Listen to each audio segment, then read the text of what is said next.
Kwame was a young man burning with ambition. In the bustling city of Accra he worked tirelessly as a junior engineer, always dressed in crisp shirts and polished shoes, carrying himself with the confidence of a man destined for greatness. He believed that money, power, and logic were the true pillars of success. To him, emotions were nothing but distractions. Love? A weakness he could not afford. But back in the village, there was Ama Ofori, his childhood sweetheart. A girl with dreams of her own, she once longed to study at the university and become a nurse. Yet when Kwame received admission first, she made a choice that would change her life. While others mocked her for staying behind, Alma worked long hours at her mother's market stall, selling gari, palm oil, and vegetables. Every evening, she would count her little earnings, wrap a portion in brown paper, and send it across to Kwame in the city. She denied herself new clothes, ignored her own education, and endured gossiping tongues. Because she believed their future together was worth the sacrifice. Her love was not just in words, but in actions. The sweat of her brow, the ache in her back, and the coins she saved so that Kwame could rise. She gave him everything, never imagining he would one day see her heart as less valuable than his dreams. Years of sacrifice finally paid off. Kwame's brilliance caught the attention of a wealthy construction magnate in the city. One evening, in a grand dining hall filled with glittering chandeliers, Kwame was offered something more than just a business contract. He was offered a marriage into wealth itself.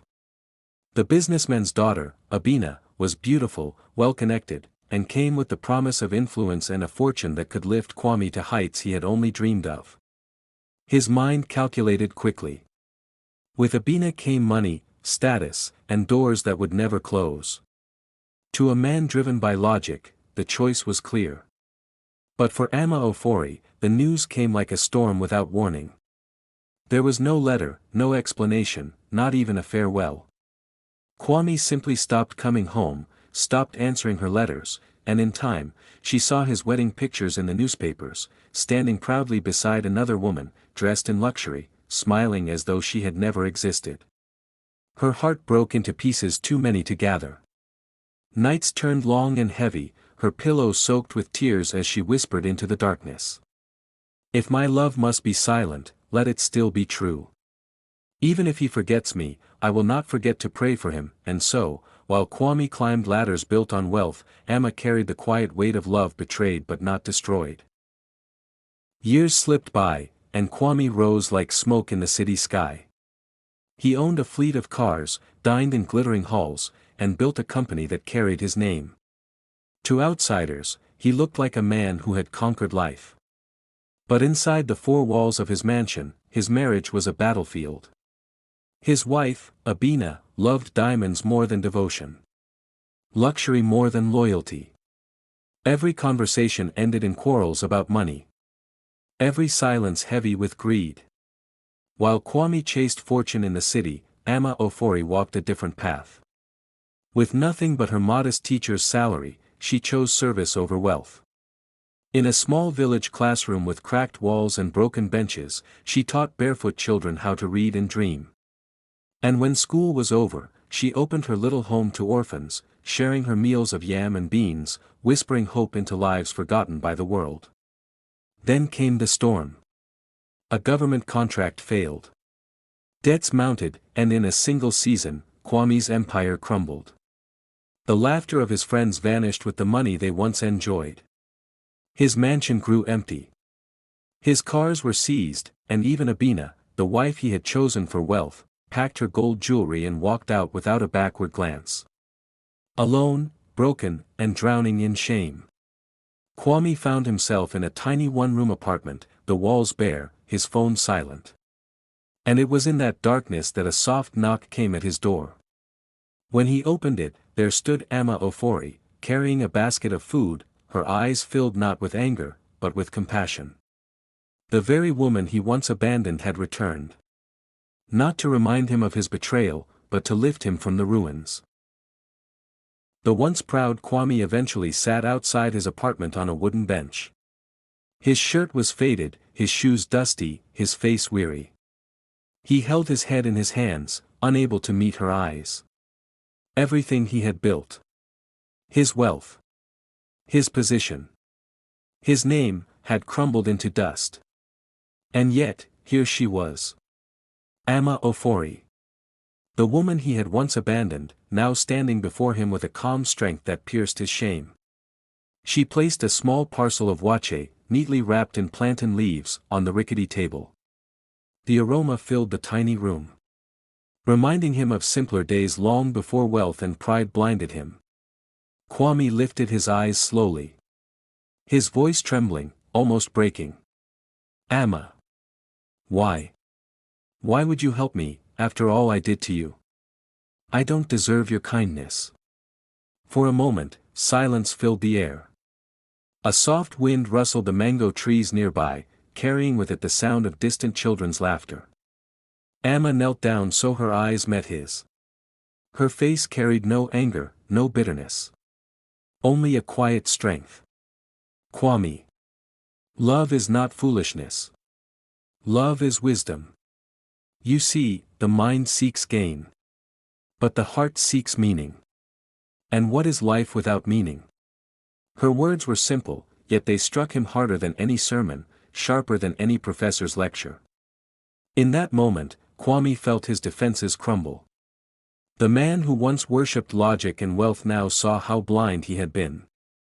He whispered, almost to himself, as tears welled in his eyes. All my life, I chased knowledge, status, success. But I never understood this. Amma. You loved with a wisdom I never had. She smiled faintly, not with pride, but with the gentleness of one who had already forgiven. Her presence alone became the lesson, showing him that true wisdom is not found in books, or in wealth, but in love that endures when everything else fails. And for the first time in his life, Kwame bowed his head, not in shame, but in understanding. Gone were the days of boardrooms and city contracts.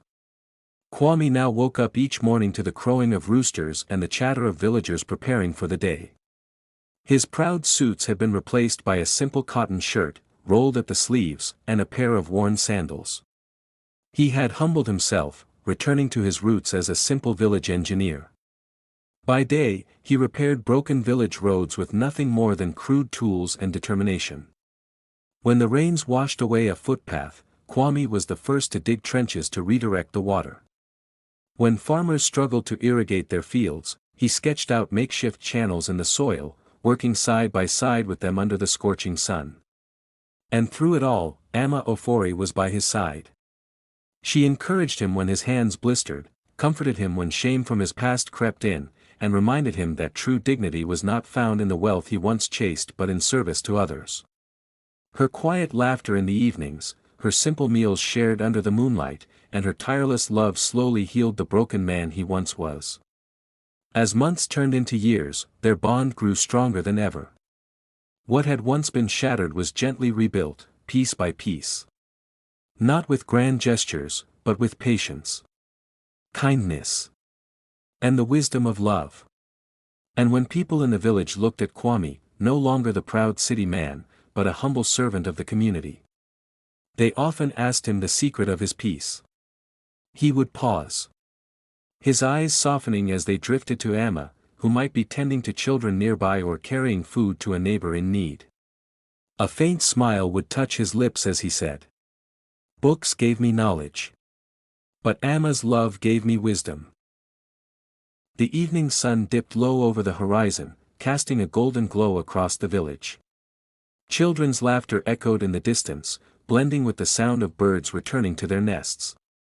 Kwame sat quietly under the shade of a cocoa tree, a gentle breeze stirring the air. His once calloused hands, now steady and strong from honest work, rested on his knees. He thought back to the man he used to be. The proud engineer who believed logic, money, and power were the only keys to life. That man had gained the world but lost his soul. And yet, through love's patient hand, he had been rebuilt. Looking at Amma in the distance, helping a group of orphans with their evening meal, Kwame's heart swelled. The lesson was now clear. Love is the highest form of wisdom. Because it teaches the heart what the mind cannot. Kwame learned this truth the hard way, but his story remains a reminder. Knowledge may build empires, but only love builds lives. And sometimes, just sometimes, the heart is far wiser than the mind. Thank you for watching this story here on Geraldinho Stories. If it touched your heart, don't forget to like, share, and subscribe. That way, you'll never miss